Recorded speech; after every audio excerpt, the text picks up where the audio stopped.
Bismillahirrahmanirrahim. Assalamualaikum warahmatullahi wabarakatuh. Saya Muhammad Nasir. Di sini saya akan menjelaskan atau memenuhi tugas UTS dari mata kuliah Pendidikan Agama dalam Keluarga dengan judul Komunikasi Efektif dan Empatik, yang mana mata kuliah tersebut diampu oleh dosen Dr. Rahmat Perianto LC MSI. Baik, saya di sini akan membacakan makalah tersebut. Yang pertama, komunikasi merupakan kebutuhan. Komunikasi merupakan kebutuhan dasar manusia dalam menjalani kehidupan sehari-hari, termasuk dalam lingkungan keluarga sebagai unit sosial pertama dan utama. Dalam keluarga, komunikasi berperan penting dalam membangun hubungan emosional antara orang tua dan anak, serta dalam proses penanaman nilai, pembentukan karakter, dan perkembangan kepribadian anak. Komunikasi yang baik tidak hanya berfungsi sebagai penyampai informasi, tetapi juga sebagai sarana pendidikan dan pembinaan sikap. Komunikasi yang efektif dalam keluarga melibatkan berbagai unsur seperti komunikator, yakni orang tua, pesan, media, komunikan, anak, umpan balik, situasi, dan gangguan. Apabila unsur-unsur tersebut berjalan dengan baik, maka komunikasi akan mampu memberikan pengaruh positif terhadap sikap dan perilaku anak. Sebaiknya komunikasi yang tidak efektif dapat menimbulkan kesalahpahaman, konflik, serta menurunkan kualitas hubungan dalam keluarga. Dalam perspektif Islam, komunikasi tidak hanya dipandang sebagai proses sosial, tetapi juga sebagai bagian dari akhlak yang harus dijaga. Al-Quran memberikan pedoman komunikasi melalui prinsip-prinsip seperti qaulan sadida, balighan ma'rifan kariman layyinan, dan maisyiran, dan menekankan kejujuran, kelembutan, kesopanan, dan kemudahan dalam berkomunikasi. Prinsip-prinsip ini menjadi dasar dalam membangun komunikasi yang efektif dan berakhlak. Selain itu, empati dan kompromi juga memiliki peran penting dalam menetapkan komunikasi yang harmonis dalam keluarga. Empati memungkinkan anggota keluarga saling memahami perasaan satu sama lain, sedangkan kompromi menjadi solusi dalam menyelesaikan perbedaan secara bijak. Namun, dalam kehidupan modern, masih banyak keluarga yang belum mampu menerapkan komunikasi efektif, empati, dan kompromi secara optimal, sehingga menimbulkan berbagai konflik dalam keluarga. Oleh karena itu, penting untuk menguji secara mendalam tentang komunikasi efektif, unsur-unsur prinsip dalam Islam, serta peran empati dan kompromi dalam menciptakan keluarga yang harmonis. Rumusan masalah yang pertama, apa yang dimaksud dengan komunikasi dan keluarga? Apa saja unsur-unsur komunikasi efektif dalam keluarga? Bagaimana hakikat komunikasi efektif dalam pendidikan keluarga? Apa saja bentuk komunikasi efektif dalam keluarga? Apa tujuan komunikasi efektif dalam keluarga? Bagaimana prinsip-prinsip komunikasi dalam Islam? Apa yang dimaksud dengan empati dalam pendidikan keluarga?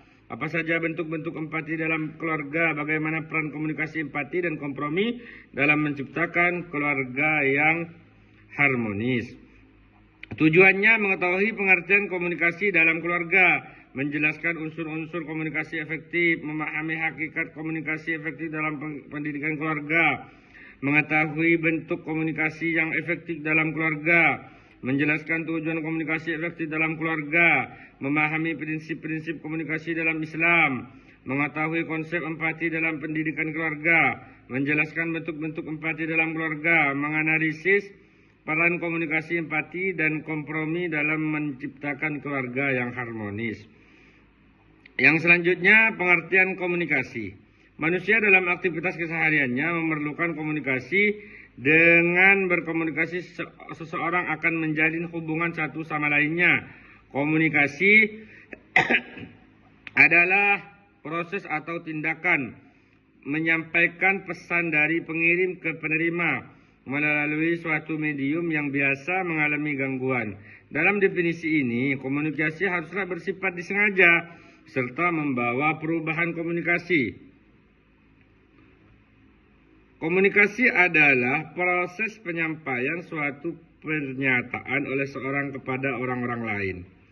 Kemudian komunikasi sebagai media untuk anak mengungkapkan perasaan, keinginan maupun sikap sosialisasi anak. Komunikasi awal anak sudah dimulai sejak di dalam kandungan, yaitu komunikasi dengan ibunya. Komunikasi dapat dibedakan menjadi dua, yaitu komunikasi verbal dan komunikasi non-verbal. Komunikasi verbal berupa kata-kata, kalimat, percakapan, sedangkan komunikasi non-verbal berupa bahasa tubuh seseorang. Pola komunikasi yang dibangun akan mempengaruhi perkembangan jiwa dan pola pikir anak, serta mempengaruhi kondisi kejiwaan anak secara langsung dan tidak langsung. Kemudian yang diharapkan adalah komunikasi yang efektif, dapat menimbulkan pengertian, kesenangan, pengaruh pada sikap, hubungan yang makin baik, dan tindakan. Unsur-unsur komunikasi efektif, komunikator orang tua. Komunikator adalah pihak yang menyampaikan pesan. Dalam hal-hal ini orang tua sebagai pendidik, utama dalam keluarga. Orang tua tidak hanya berperan sebagai pemberi informasi, tetapi juga sebagai pembimbing dan teladan. Agar komunikasi efektif, komunikator harus memiliki niat yang baik, ikhlas dalam mendidik, menggunakan bahasa yang sesuai dengan usia anak, menunjukkan sikap sabar dan tidak emosional, menjadi contoh nyata uswatun hasanah dalam perilaku. Di sini peran komunikator sangat menentukan karena cara penyampaian seringkali lebih berpengaruh daripada isi pesan itu.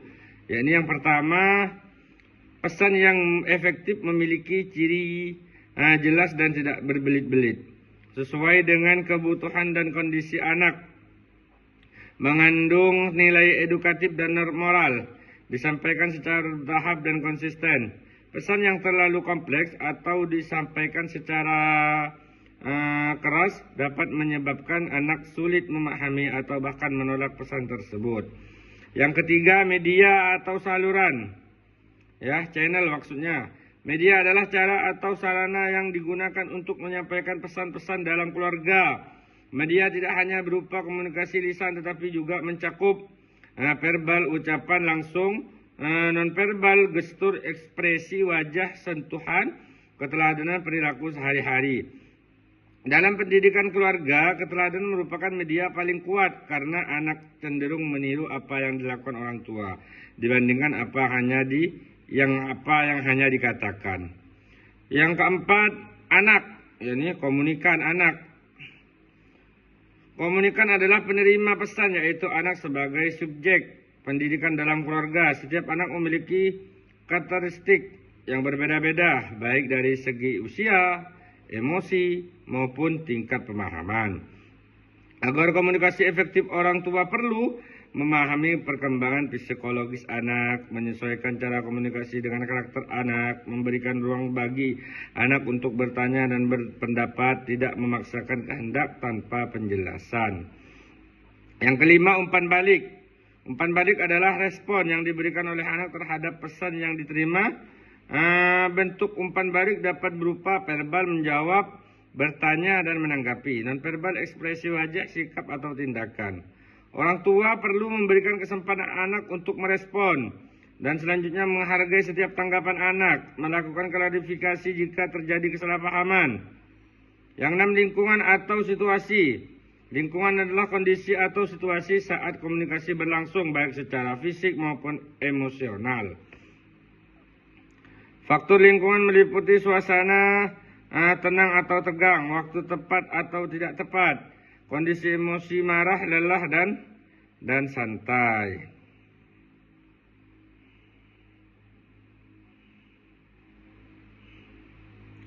Tujuan komunikasi efektif. Tujuan komunikasi efektif sebenarnya adalah memberi memberikan kemudahan dalam memahami pesan yang disampaikan antara pemberi informasi dan penerima informasi, sehingga bahasa yang digunakan oleh pemberi informasi lebih jelas dan lengkap, serta dapat dimengerti dan dipahami dengan baik oleh penerima informasi.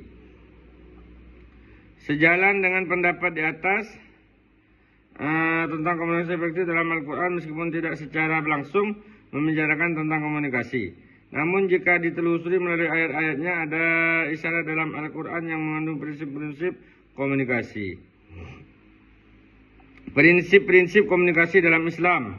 Dalam Islam, komunikasi bukan hanya aktivitas menyampaikan pesan, tapi juga baik dari akhlak, adab yang harus dijaga. Al-Quran memberikan pedoman komunikasi melalui konsep qaulan, yakni perkataan yang menggambarkan standar komunikasi ideal seorang muslim.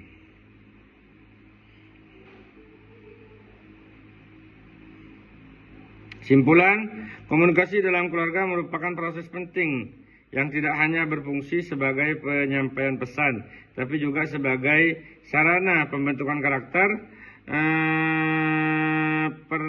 penanaman nilai, dan penguatan hubungan emosional antara anggota keluarga. Komunikasi yang efektif ditentukan oleh berbagai unsur seperti komunikator, pesan media, komunikan, umpan balik, situasi, dan gangguan yang harus dikelola dengan baik.